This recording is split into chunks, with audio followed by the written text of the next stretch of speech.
বলছি যে আমি যেহেতু আপনার এই শোগুলো দেখি আর কি, বুঝতে পারলেন, লাইভ গুলো। তো বেসিক্যালি যে ব্যাপারটা সেটা হচ্ছে হাদিসে জিব্রিল যেটা, ঠিক আছে, মানে একজন আমাকে বলছিল, যে আমি বলছিলাম যে নবীজির কাছে অর্থাৎ মোহাম্মদের কাছে যে ওহী আসে, যে সত্যি সত্যি জিব্রাইল আছে, তার প্রমাণ কি? তো সে আমাকে বললো যে হাদিসে জিব্রিলের কথা, যেখানে মোহাম্মদের কাছে ওহী এসেছিল, ওই হাঁটুর সঙ্গে হাঁটু লাগিয়ে বসেছিল আর কি, তারপরে চলে গিয়েছিল। তো সেখানে ওমর যে সাহাবারা ছিল, তারা তাকে আর খুঁজে পায়নি, এরকম একটা কিছু আছে, সে আমাকে বোঝাতে চাইছিল, বাট আমি এটা তো ঠিক বুঝলাম না, ওই জন্য আপনার কাছে জানতে চাইলাম আর কি, ব্যাপারটা কি, আমি তাকে তো উত্তর দিতে পারিনি। আপনি কি ওই যে তার যে ওজন বেড়ে গেছিল সেই হাদিসটার কথা বলছেন? না না, একজন অপরিচিত ব্যক্তি, যার মানে গায়ে কোনো সফরের চিহ্ন পর্যন্ত ছিল না, এমনকি সামনাসামনি এসে হাঁটুর সঙ্গে হাঁটু লাগিয়ে বসেছিল এবং তিনটে প্রশ্ন করেছিল, একটা হাদিস আছে না? এই হাদিসটা তো এখন আমার কাছে, হ্যাঁ, এই হাদিসটা আমি পড়েছি, কিন্তু এখন তো আমার আমার মনে পড়ছে না হাদিসটা। এটা এই হাদিসের মুহূর্তে জিব্রিল, এটা মানে খুবই একটা নাম করা হাদিস, মানে হাদিসের জিব্রিল হ্যাঁ, বলা হয়। বুঝতে পেরেছি, কিন্তু এই মুহূর্তে তো আমার হাদিসটা মনে পড়ছে না। আমি একটু সার্চ করে বের করতে পারি, কিন্তু আপনার মানে যদি পয়েন্টটা বলতেন যে এই হাদিস দ্বারা কি প্রমাণ হয়। উনি বলতে চাচ্ছেন যে অ্যাকচুয়ালি মেন পয়েন্টটা হচ্ছে যে জিব্রাইলকে কেউ দেখেছে কিনা।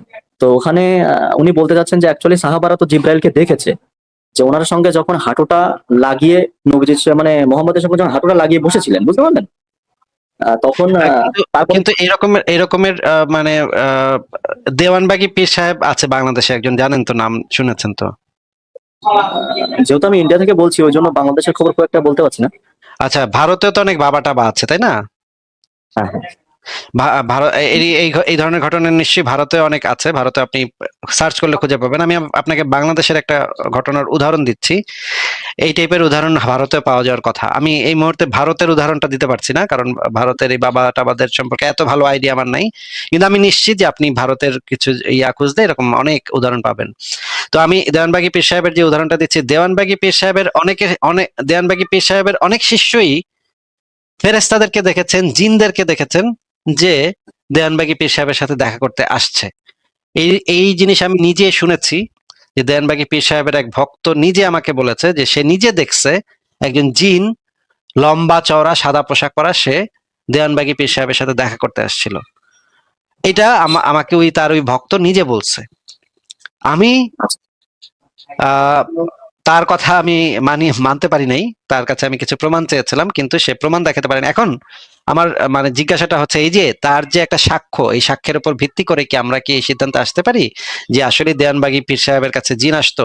কারণ সে তো মানে সেই লোক তো দেওয়ানবাগী পীর সাহেবের ভক্ত, এবং সে নিজে বলেছে যে আমি আমি নিজে দেখছি লম্বা চওড়া সাদা দাড়িওয়ালা, সাদা পাঞ্জাবা পাঞ্জাবি পরা এক মানে জিন আসছিল আমার দেওয়ানবাগী পীর সাহেবের সাথে দেখা করতে।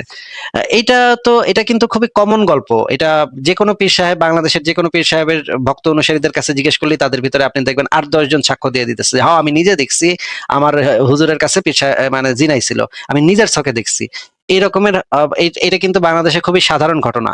ভারতেও নিশ্চয়ই বিভিন্ন বাবা টাবাদের যারা ভক্ত অনুসারী আছে, তারাও এরকমের বহু মানুষ এরকমের সাক্ষ্য দিবে যে আমি নিজে দেখছি, মা কালী নিজে আইছিল বা কৃষ্ণ নিজে আইছিল আমার বাবার সাথে দেখা করতে, আমাকে মানুষের রূপ ধরে আসছিল, আমি নিজে দেখছি ব্যাটারে। হ্যাঁ, এই রকমের ঘটনা তো খুবই নর্মাল ঘটনা, এগুলাকে তো আমরা প্রমাণ হিসেবে একসেপ্ট করতে পারি না, তাই না? হাদিসটা মানে হাদিসটা বেসিক্যালি যে হাদিসটা ছিল আপনার, ওই হাদিসটা হচ্ছে যে ওনার মানে মোহাম্মদের সঙ্গে হাঁটুটা লাগিয়ে বসেছে, এবং মানে যার দেহে কোনো মানে সফর মানে হাঁটু লাগাক আর কি লাগাক সেটা তো এখানে এত ইম্পর্টেন্ট কেন? হাঁটুর সাথে হাঁটু লাগলে এটা এত এটা দ্বারা কি সে যে ফেরেশতা ছিল, সে কি ফেরেশতা ছিল এরকম কোনো প্রমাণ দেখাইছে? না না, অ্যাকচুয়ালি তখন মোহাম্মদ সাহাবীদেরকে বলছিলেন যে তোমরা কি জানো উনি কে ছিল? তখন সাহাবারা বলল কে? তখন তিনি বললেন উনি ছিলেন জিব্রাইল। এবং তখন তিনি বাইরে ও, যাওয়ার পরে তার তাকে মানে তার মানে নবী নিজে তাদেরকে বলে দিছে যে ও ছিল জিব্রাইল, তাইলে এটা জিব্রাইল, হ্যাঁ, এটাই মেন হাদিস। তারা তো নিজে থেকে বোঝে নাই যে এটা ওরা ছিল জিব্রাইল, যে এটা তারা বোঝে নাই।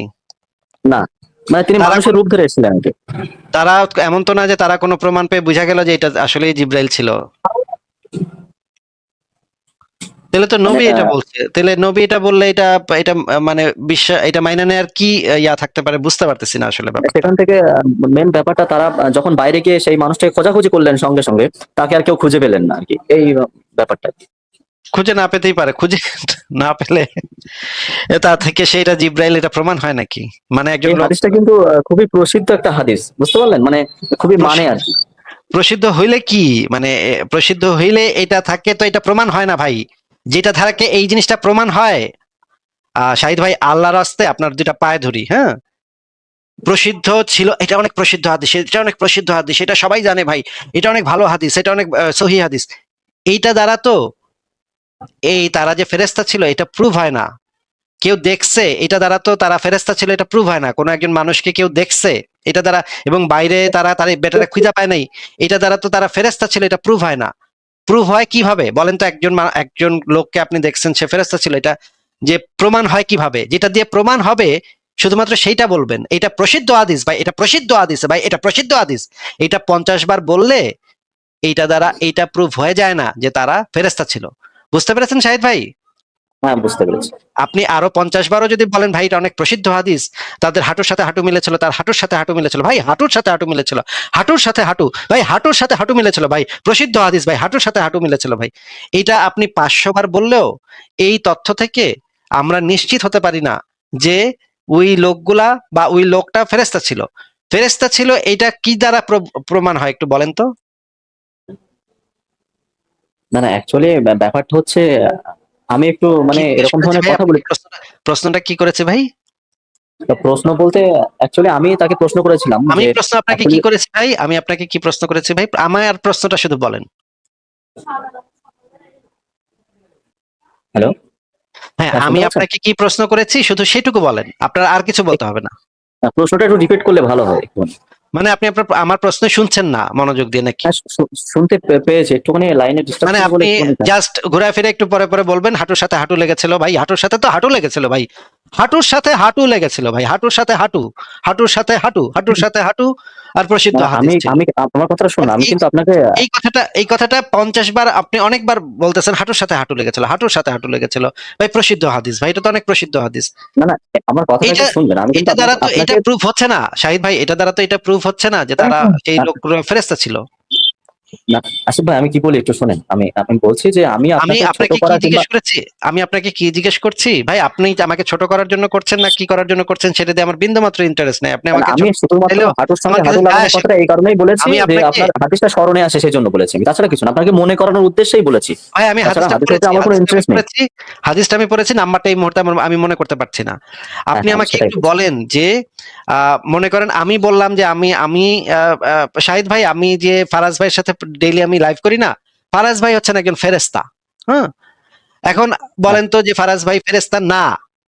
আপনি আপনার কাছে কি প্রমাণ আছে যে ফারাজ ভাই ফেরেশতা না?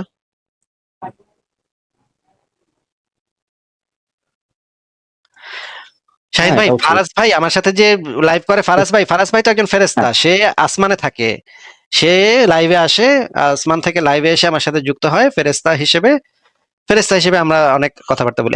আপনি কি জানেন এটা যে সে যে একজন ফেরেশতা? না অবশ্য না। এই তো আজকে জানলেন। এখন আমার কথাটা আপনি অন্ধভাবে বিশ্বাস করবেন, যেহেতু আমি বলছি সেহেতু আমার কথাটা আপনি অন্ধভাবে বিশ্বাস করতে হবে। আপনি যদি অন্ধভাবে বিশ্বাস না করেন তাহলে আপনি জাহান্নামে চিরকাল, আমি যেই কয়টা কথা বলবো সেই কয়টা কথা আপনার অন্ধভাবে বিশ্বাস করতে হবে। এছাড়া আপনার আর কোনো উপায় নাই। আপনি আমার ধর্ম ত্যাগও করতে পারবেন না। আমার ধর্ম ত্যাগ করতে চাইলে আপনার কল্লা উড়াই দিমু, এক্কারে গর্দান ফালাই দিমু আপনারে, হ্যাঁ, কারণ আমার আচ্ছা, ধর্মের আমি একটা বিধান কথা হইতেছে, বলি একটুখানি। আমার ধর্মের বিধান হচ্ছে ভাই, কেউ যদি আমার ধর্ম ত্যাগ করতে চায় তাহলে একটা কল্লা ফালাই দিই আমি, হ্যাঁ, আমি হচ্ছে এমন আহ, জঙ্গি যে আমার ধর্মকে ত্যাগ করতে চাইলে আমার কথা একটু অবিশ্বাস করলে আমি কল্লা ফালাই দিই। এখন বলেন ভাই, ফারাজ ভাই যে ফেরেশতা ছিল এই বিষয়ে আপনার কোনো সন্দেহ আছে? অবশ্যই। কারণ অবশ্যই না এখানে না, আমরা বিচার বিবেচনা করব। সন্দেহ সন্দেহ যদি আপনি করেন, আপনি যদি আমার কথাতে বিন্দুমাত্র সন্দেহ পোষণ করেন, আমার ধর্মের বিধান হচ্ছে আপনার কল্লাটা নামায় দিব এক টানে, হ্যাঁ, এইটা আমার ধর্মের বিধান। এখন আপনি বলেন যে আমি যে বললাম আপনাকে ফারাজ ভাই যে ফেরেশতা, এই বিষয়ে আপনার কোনো সন্দেহ আছে নাকি ভাই? আপনি একটু মনে রাখবেন উত্তর দেওয়ার সময় আপনার গলার কাছে কিন্তু আমি চাপাতি ধরে রাখছি, হ্যাঁ। আচ্ছা ভাই, আমি বলি এবার একটুখানি। একটু দয়া করে বলেন ফারাজ ভাই যে ফেরেশতা এই বিষয়ে আপনার কোনো সন্দেহ আছে নাকি? আপনার গলার সামনে আমি চাপাতি ধরে রাখছি, এটা মনে রেখে বলেন। অ্যাকচুয়ালি যদি মনের ভিতরে সন্দেহ থাকে তারপরেও মুখ দিয়ে বলতে হবে যে হ্যাঁ, সন্দেহ নেই আর কি, এরকম ও, সিচুয়েশন।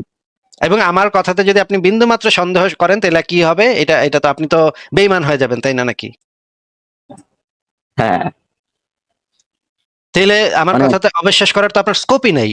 মানে আমি যদি বলি যে ফারাজ ভাই ফেরেশতা, তাহলে তো আমার কথা অবিশ্বাস করার তো স্কোপই আপনার নাই। তাহলে আপনি কিভাবে, এবং মুহাম্মদের যে আশপাশের যে মানে সাহাবীদের কথা গল্প টল্প আমরা জানি, আমরা জানি যে মুহাম্মদের সাহাবীরা ছিল একের অশিক্ষিত মূর্খ গোয়ার এক একটা মানে নোংরার মানে নোংরা, এক একটা ছিল নোংরার নোংরা।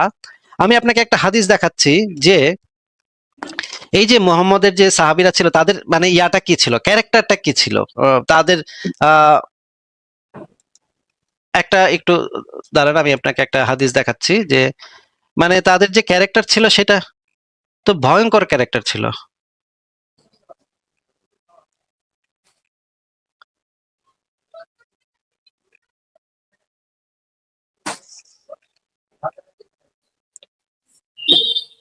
আচ্ছা, আমি একটা হাদিস দেখাই, একটু হাদিসটা একটু আপনি পড়বেন আমাদের সাথে, আমরা দুইজন মিলেই পড়বো। দেখি আমরা মোহাম্মদের যে সাহাবীরা তাদের আসলে মানে শিক্ষা দীক্ষা জ্ঞান বিজ্ঞানে তারা কি পরিমাণ কি টাইপের ছিল, এটার একটা উদাহরণ আমরা এই হাদিসটা থেকে একটু পড়ি। এটা বুখারী শরীফ তাওহীদ পাবলিকেশনস এর একটা হাদিস, হাদিস নাম্বার হচ্ছে 3159। আহ আপনি একটু ওমর থেকে একটু পড়েন তো ভাই। ওমর থেকে। ওমর রাদিয়াল্লাহু তাআলা আনহু মুশরিকদের বিরুদ্ধে যুদ্ধ করার জন্য বিভিন্ন বড় বড় শহরের দিকে সৈন্যদল প্রেরণ করলেন। সে সময় হুমজান ইসলাম গ্রহণ করলেন। ওমর রাদিয়াল্লাহু তাআলা আনহু তাকে বললেন, লেখাগুলো ঘোরাচ্ছেন তো, এই জন্য একটু সমস্যা হচ্ছে। সরি, আচ্ছা ঠিক আছে, পড়েন ওমর, এখান থেকে পড়েন। তাকে বললেন, আমি এসব যুদ্ধের ব্যাপারে তোমাদের পরামর্শ গ্রহণ করতে চাই। তিনি বললেন, ঠিক আছে। এ সকল দেশে এবং দেশ এ সকল দেশ এবং দেশ মুসলিমদের দুশমন যেসব লোক বাস করছে তাদের দৃষ্টান্ত একটি পাখির মতো, যার একটি মাথা, দুটি ডানা ও দুটি পা রয়েছে। যদি একটি ডানা ভেঙে যায় যদি একটি ডানা ভেঙে দেওয়া হয়, তবে সে পাখিটি উভয় পা, একটি ডানা ও মাথার উপরে উঠে দাঁড়াবে। যদি অপর ডানা ভেঙে দেওয়া হয়, তবে সে দুটি পা ও মাথার ভরে উঠে দাঁড়াবে। আর যদি মাথা ভেঙে দেওয়া হয়, তবে উভয় পা, উভয় ডানা ও মাথা সবই অকেজো হয়ে যাবে। কিসারা শত্রুদের মাথা, কায়সার হলো একটি ডানা, আর পারস্য হলো একটি ডানা। কাজেই মুসলিমগণকে এ আদেশ করুন, তারা যেন কিসারার উপর হামলা করে। আচ্ছা, এই কিসরার সাথে কিন্তু নবী মোহাম্মদের কোনো ঝামেলা ছিল না, তারা কেউ এসে মোহাম্মদের সেনাবাহিনীকে কোনো আক্রমণ টাক্রমণ কিছুই করে নাই। কিন্তু কিসারা ছিল একটা মানে গুরুত্বপূর্ণ কাফেরদের একটা গুরুত্বপূর্ণ জায়গা, রাজ্য, সেটার উপরে হামলা করার জন্য বললো আর কি। আচ্ছা, এখান থেকে আমরা পড়ি, এই যে এখান থেকে পড়েন, আমরা যখন শত্রু দেশে পৌঁছলাম। আমরা যখন শত্রুর দেশে পৌঁছালাম, কিসারার এক সেনাপতি 40,000 সৈন্য নিয়ে আমাদের মোকাবেলায় আসলো। তখন তার পক্ষ হতে একজন আহ, দোষী দোভাষী, দাঁড়িয়ে বলল, দোভাষী মানে দোভাষী, আচ্ছা সরি, হ্যাঁ, দোভাষী, লেখাগুলো খুব ছোট তো। দোভাষী দাঁড়িয়ে বলল, তোমাদের মধ্য থেকে একজন আমার সঙ্গে আলোচনা করুক। তখন মুগিরা ইবনুল সুবাহা রাদিয়াল্লাহু তাআলা আনহু বললেন, যা ইচ্ছা প্রশ্ন করতে পারো। সে বলল, তোমরা কারা? তিনি বললেন, আমরা আরবের লোক। দীর্ঘদিন আমরা অতিশয় দুর্ভাগ্য এবং কঠিন বিপদে ছিলাম। ক্ষুধার জ্বালায় আমরা চামড়া ও খেজুর গুটি চুষতাম, চুল ও পশমের পরিধান করতাম, বৃক্ষ ও পাথর পূজা করতাম। আমরা যখন এ অবস্থায় পতিত, তখন আসমান ও জমিনের প্রতিপালক আমাদের মধ্য হতে আমাদের নিকট একজন নবী পাঠালেন। তার পিতা মাতাকে আমরা চিনি। আমাদের নবী ও আমাদের রবের রসূল সাল্লাল্লাহু আলাইহি সাল্লাম আমাদেরকে তোমাদের বিরুদ্ধে যুদ্ধ করার আদেশ দিয়েছেন, যে পর্যন্ত না আমরা এক আল্লাহ তাআলার ইবাদত তোমরা তোমরা এক আল্লাহ তাআলার ইবাদত করো। তোমরা এক আল্লাহ তাআলার ইবাদত করো, কিংবা আহ জিদিয়া জিজিয়া। দাও, জিজিয়া দাও। আর আমাদের নবী আমাদের রবের পক্ষ হতে আমাদেরকে জানিয়েছেন যে আমাদের মধ্য হতে যে নিহত হবে সে জান্নাতে এমন নিয়ামত লাভ করবে যা কখনো দেখা যায়নি। আর আমাদের মধ্য হতে যারা জীবিত থাকবে তোমাদের গর্দানের মালিক হবে। হ্যাঁ আচ্ছা, এই তোমাদের গর্দানের মালিক হবে মানে তোমাদেরকে দাস বানায় আমরা মালিক হব, এইটা বোঝানো হয়। গর্দানের মালিক বলতে এটা বোঝানো হয়। তো এইখানে আমরা দেখলাম যে মোহাম্মদের যে অনুসারী, এই যে মুগিরা ইবনে শুবা, এরা ছিল অতিশয় ক্ষুধার জ্বালায় তারা চামড়া এবং খেজুর গুটি চুষতো। তার মানে তারা একেবারে অশিক্ষিত মূর্খ গোয়ার ছিল। তারা নিজেরাই বলতেছে হ্যাঁ যে তারা এত পরিমাণে অশিক্ষিত মূর্খ গোয়ার ছিল, তাদের ভিতরে কোনো জ্ঞান বিজ্ঞান শিক্ষা দীক্ষা এগুলো কিছুই তাদের ছিল না। তা মানে মুহাম্মদের অনুসারীরা ছিল এই অবস্থা। তাহলে এই মুহাম্মদের ওই ধরনের মানে অশিক্ষিত মূর্খ গোয়ার সাহাবীদেরকে মুহাম্মদ যদি বলে যে মানে অমুকে ফেরেশতা, তাহলে এটা বিশ্বাস করাটা তো সাহাবীদের জন্য খুবই নর্মাল একটা ব্যাপার। এটার ভিতরে তো আমি অস্বাভাবিক কিছু দেখছি না। তাদের হুজুরে কইছে, এটা তো বাংলাদেশের একটা ওয়াজকারী, এই যে কিছুদিন আগে মুফতি ইব্রাহিম ওয়াজ করতেছিল যে সে নাকি প্লেনে কইরা সৌদি আরব গেছে, তখন নাকি হাজার হাজার জিন নাকি তার সাথে দেখা করতে আসছে। সামনে হাজার হাজার দর্শক বসে আছে এবং সবাই সেটা বিশ্বাস করতেছে।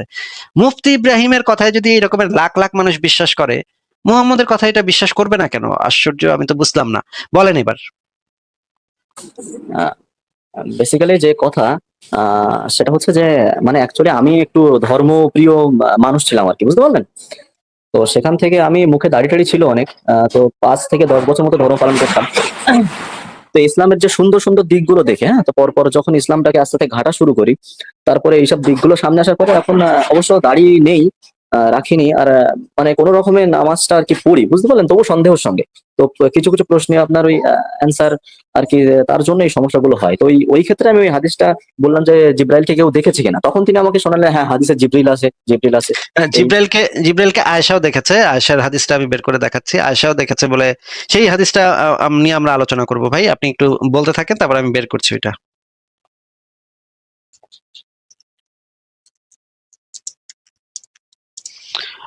ভাই বলেন, শাহিদ ভাই বলেন। আমি ওই হ্যাঁ হাদিসটা বলুন। বের করছি, আপনি আপনি বলতে থাকেন না। আমি এই আয়েশা যে ঈশাকে দেখেছিল, মানে হাসান বিন সাবিত জিব্রাইলকে দেখেছিল, কিছু কিছু সেই হ্যাঁ, হ্যাঁ, হাদিসটা হ্যাঁ। বের করছি। আর সেটা কিছু নিয়ে ক্ষেত্রে যেমন আমি কিছু কিছু জিনিস আগে জানতাম না, যেগুলো হচ্ছে ইসলামে আপনার দাস প্রথার ক্ষেত্রে, যে আমি নিজের দিক থেকে যদি চিন্তা করি যে আমার মাকে কিংবা বোনকে যদি কেউ দাসী বানায় তাহলে আমার ভিতরে কেমন অনুভূতি হবে। কিংবা যদি আমার স্ত্রী কিংবা কাউকে যে কেউ এসে বলতে পারে যে আমি আনা রসুল, আমি আল্লাহ রসুল। তো সেক্ষেত্রে যদি কেউ আসে এবং এসে যদি বলে আহ এবং আমি যদি না মানি এবং আমাকে যদি হত্যা করা হয় এবং আমাদেরকে যদি দাসী বানানো হয়, তাহলে অ্যাকচুয়ালি কি এখান থেকেই কি আমরা হতে পারে যে যে কেউ এসেই এই কথাটা বলতে পারে। মানে আমি অ্যাকচুয়ালি এই মানে প্রশ্নগুলো আর কি প্রশ্নবিদ্ধ আর কি, বুঝতে পারলেন মেন ব্যাপারটা। আচ্ছা, আমি ওই হাদিসটা একটু বের করছি। যে এই শেকে ফেরেশতাকে একবার আয়েশাও দেখেছিল। হাদিসটা কই আছে রাখা? আহ, আচ্ছা ভাই, আরেকটা হাদিস আপনার আছে না, যখন মোহাম্মদের মৃত্যু হচ্ছিল তখন ওই দরজার কাছে নাকি আজরাইল এসেছিল, তার কাছে পারমিশন নিচ্ছিল, ফাতেমা নাকি আপনার দেখেছিল যে যে দরজার কাছে কে দাঁড়িয়ে আছে, এরকম কোন একটা কি কিছু আছে আপনার ক্ষেত্রে? এইরকম তো হাদিস আমি পাই নাই, কিন্তু এরকম কিছু বর্ণনা আছে, কিন্তু হাদিস হ্যাঁ আমি হ্যাঁ পাই নাই। আহ, কিন্তু এই ধরনের বর্ণনাগুলো তো মানে এমনকি বাংলাদেশের যে কোনো সাধারণ পীর সাহেবের ক্ষেত্রে শোনা যায়। এগুলা এগুলা তো আসলে আহ, অস্বাভাবিক কিছু না আসলে। মানে অ্যাকচুয়ালি আসিফ ভাই, সত্যি কথা বলতে আমি সত্যি প্রশ্নবিদ্ধ। যে আমিও তো প্রথমে মানে সত্যি কথা বলতে মানে খুবই ইসলামের সঙ্গে ছিলাম আর কি। মানে এই যে এত কিছু হলো, এত কিছু সবসময় মানে যে কোনো জায়গায় যদি ইসলামের আন্দোলনের জন্য যেতে হয় চলে যেতাম আর কি।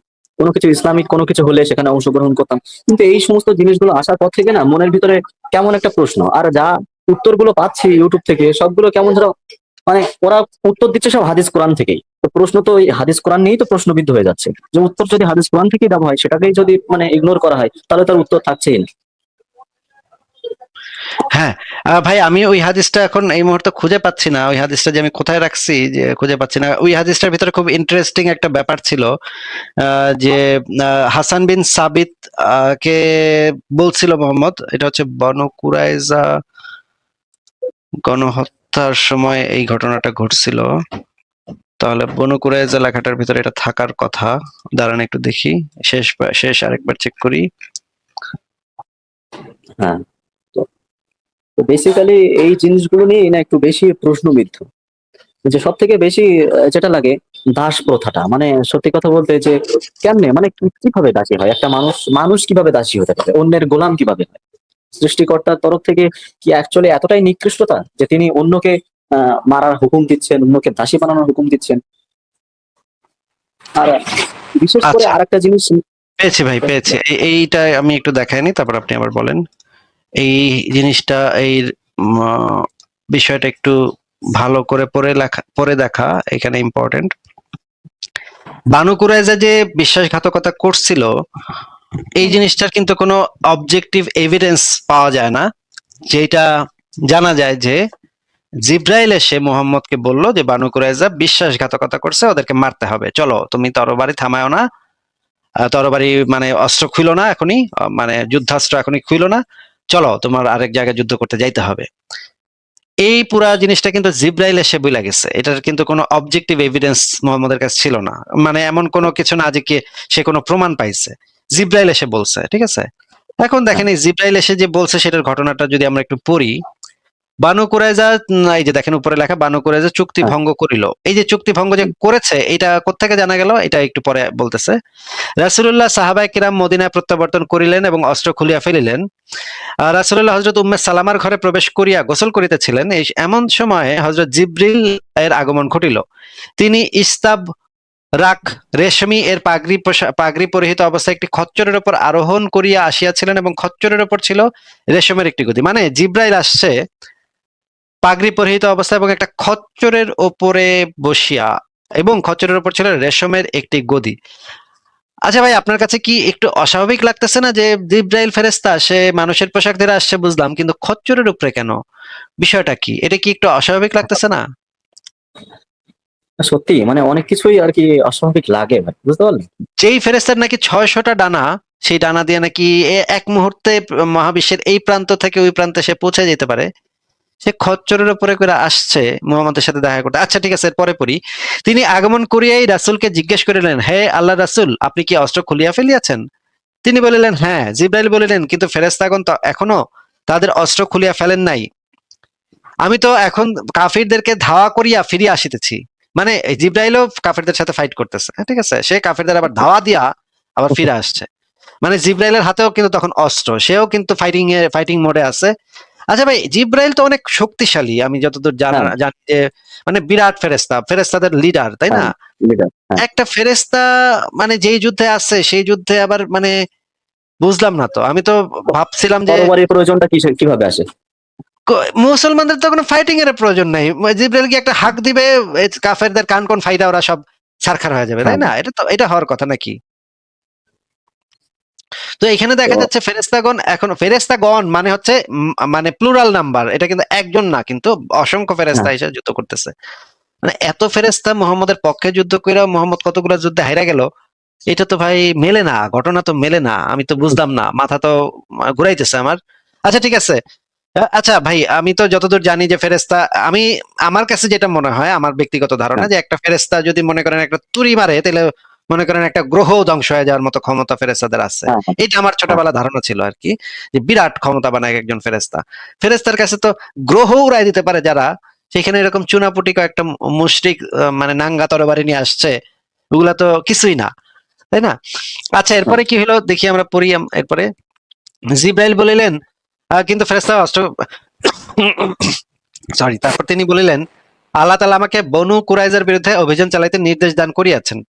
তিনি ইহাও বলিলেন, আল্লাহ তাআলা আমাকে হুকুম দিয়েছেন আমি যেন উহাদিগকে উলট পালট করিয়া দিই, মানে একদম বনু কুরাইজার একেবারে উল্টা পাল্টা দেওয়ার জন্য আল্লাহ হুকুম দিচ্ছে, ঠিক আছে। হুম, এখন আরেকটা হাদিস পড়বো, যেই হাদিসের ভিতরে দেখবেন আপনি উম্মে সালামার ঘরে সেই দিন উম্মে সালামা দাহিয়া কালবিকে নবীর কাছে আসতে দেখেছিলেন। এই যে দেখেন, এখানে দেখেন, বুখারী শরীফের 4619 নম্বর হাদিস। উম্মে সালামার কাছে ছিলেন, জিব্রাইল তার সাথে কথা বলতে শুরু করলেন। রাসূলুল্লাহ সাল্লাল্লাহু আলাইহি সাল্লাম উম্মে সালামাকে জিজ্ঞেস করলেন, ইনি কে? মানে মুহাম্মদের কাছে হুম, একটা লোক আসছে, ঠিক আছে, লোক এসে হ্যাঁ, মুহাম্মদের সাথে কথাবার্তা বলতেছে। হ্যাঁ, মুহাম্মদ তখন তার উম্মে সালামাকে জিজ্ঞেস করলো যে ইনি কে, অথবা এই ধরনের কথা জিজ্ঞেস করলেন। উম্মে সালামা বললেন, ইনি দাহিয়া, মানে দাহিয়া কালবি, মানে মুহাম্মদের একজন সাহাবী হচ্ছে দাহিয়া কালবি, বিখ্যাত সাহাবী। হ্যাঁ, তারপর জিব্রাইল উঠে দাঁড়ালেন, তিনি বললেন, আল্লাহর কসম, রাসূলুল্লাহ সাল্লাল্লাহু আলাইহি সাল্লামের ভাষণে জিবরাইল আলাইহিস সালামের খবর না শোনা পর্যন্ত আমি তাকে দাহিয়াই মনে করেছিলাম। এই যে এই জিনিসটা বর্ণনা করতেছে, যে সে বলতেছে আল্লাহ রাসূল না বলা পর্যন্ত, এইটা যে জিব্রাইল, এটা না বলা পর্যন্ত তাকে আমি দাহিয়াই মনে করেছিলাম। সে মনে করেছিল এটা দাহিয়া। আচ্ছা, এই আরেকটা হাদিস পড়বো এখন, বুখারী শরীফ তাওহীদ ৭,২৯৩। এখানে দেখেন, এইটা হচ্ছে সবচেয়ে ইম্পর্টেন্ট জিনিস। ইসলামে কিন্তু যাবতীয় কৃত্রিমতা এটা কিন্তু সম্পূর্ণভাবে হারাম জিনিস। এটা তো আপনি জানেন, তাই না? হুম, আপনি যদি ছদ্মবেশ ধারণ করেন, অন্যের অভিনয় করেন, নাটক করেন, হ্যাঁ, অন্যের চরিত্রে অভিনয় করেন, নকল চুল লাগান, দাড়ি গোঁফ লাগিয়ে হ্যাঁ, অন্যের মতো সাজেন, যেমন খুশি তেমন সাজেন, ছেলেদের পাকা চুল লাগান, দাড়ি লাগান, মুরব্বির মতো সাজেন, ইত্যাদি যাবতীয় কৃত্রিমতা গ্রহণ করতে আল্লাহর রাসূল নিষেধ করেছেন। না, এটা ধোকা হচ্ছে দেওয়ার ক্ষেত্রে মানে কোনো কিছু তো ধোকা পড়ে আর কি, এরকম কোনো কিছু সবকিছু নিষেধ। কোনো কিছু সম্পর্কে যদি আপনি ছদ্মবেশ ধারণ করেন, এই হ্যাঁ, কৃত্রিমতা, ছদ্মবেশ, হুম, এইগুলা ইসলামে সম্পূর্ণরূপে হারাম, হারাম, হারাম। এখন আপনি বলেন যে এই যে জিব্রাইল, যে হচ্ছে ফেরেশতাদের সর্দার, যে হ্যাঁ, কোনো পাপ করতে পারে না, তার দ্বারা কোনো পাপ, কোনো অন্যায় কাজ, কোনো হারাম কাজ হওয়া ঘটা সম্ভব না। এখন আপনি না, আমাদেরকে বলেন যে এই জিব্রাইল যে দাহিয়া কালবি সেই যে আসছিল, চেহারাটা যে দাহিয়া, ধরে নিলাম, আমি তর্কের খাতিরে ধরে হুম, নিলাম সে দাহিয়া কালবির চেহারা ধরে আসছিল, জিব্রাইলই ছিল এটা, আপনার সাথে হ্যাঁ, আলোচনার জন্য আমি তর্কের খাতিরে ধরে নিলাম ওইটা আসলে জিব্রাইল ছিল। তাহলে তো হ্যাঁ, এই জিব্রাইল তো একটা পাক্কা কুফরি কাজ কইরা, পাক্কা হারাম কাজ কইরা, সম্পূর্ণভাবে আল্লাহর রাসূলের বিধান লঙ্ঘন করছে, যে এবং এটা একটা অন্যায় কাজ, ইসলামের দৃষ্টিতে এটা একটা সম্পূর্ণ ধোঁকা দেয়া, মানুষকে ধোঁকা দেয়া, প্রতারণা করা। এইটা হ্যাঁ। একজন গণ্যমান্য ফেরেশতার জন্য কতটুকু শোভনীয়, আপনি যদি আমাদেরকে একটু বলতেন ভাই। যেহেতু এটা একটা সমস্যা, কারণ দাহিয়া কালবি একজন মানুষ ছিলেন এবং তারা পারমিশন ছাড়া ধরে আসা তো একটা প্রথমেই যদি যুক্তি দিয়ে বিচার করা হয়, তাহলে কারোর পারমিশন ছাড়া যদি কারোর বেশ ধারণ করা হয়, সেটাই প্রথমে তো একটা অপরাধ, সে যেই হোক। আহ, হতে এক্স্যাক্টলি, পারে এখন আমি আমার চেহারা নিয়ে যদি আপনি আমার বাসায় চলে আসেন, আমি তো জানি না যে আপনি হয়তো আমার ওয়াইফের হ্যাঁ, সাথে কি করলেন না না করলেন, আমি তো জানি না ভাই, তাই না? আমি তো হ্যাঁ, এটাতে খুবই অফেন্ডেড হব যে আপনি ধরেন কিছু করেনও নাই, আপনি যদি আমার ছেলের সামনে আমার চেহারা ধরে আসেন, আমার ছেলে যদি আপনাকে জড়ায় ধরে, আমি তো খুবই অফেন্ডেড হব, তাই না? হ্যাঁ, মানে এই যে এটা মানে actually এই ধরনের একটা ক্রাইম, এটা একটা ক্রিমিনাল অফেন্স, পৃথিবীর আইনেও এটা একটা ক্রিমিনাল অফেন্স, এবং ইসলামেও এটা একটা ক্রিমিনাল অফেন্স। দেখেন, বুখারী শরীফের হাদিসে পরিষ্কারভাবে বলা আছে। তাইলে তো আমরা পরিষ্কারভাবে বলতে পারি যে দেখেন, এই যে দেখেন হাদিসে এই জিনিসটা বলা আছে, যাবতীয় মুনাফিকি নীতি অবলম্বন করা, ইবাদতের ক্ষেত্রে অনর্থক কষ্ট করা, নাটক করা, অন্যের চরিত্রে অভিনয় করা, নকল চুল দাড়ি গোঁফ লাগিয়ে অন্যের মতো হওয়া, যেমন খুশি তেমন সাজা, এইগুলা যাবতীয় কৃত্রিমতা আল্লাহ রাসূল নিষেধ করেছেন, এগুলো সম্পূর্ণরূপে হারাম। এই হারাম কাজটা তাহলে এই মানে ফেরেশতা কিভাবে, জিব্রাইল ফেরেশতা কিভাবে করলো ভাই? হ্যাঁ, এটাই তো একটা চিন্তা করার বিষয়।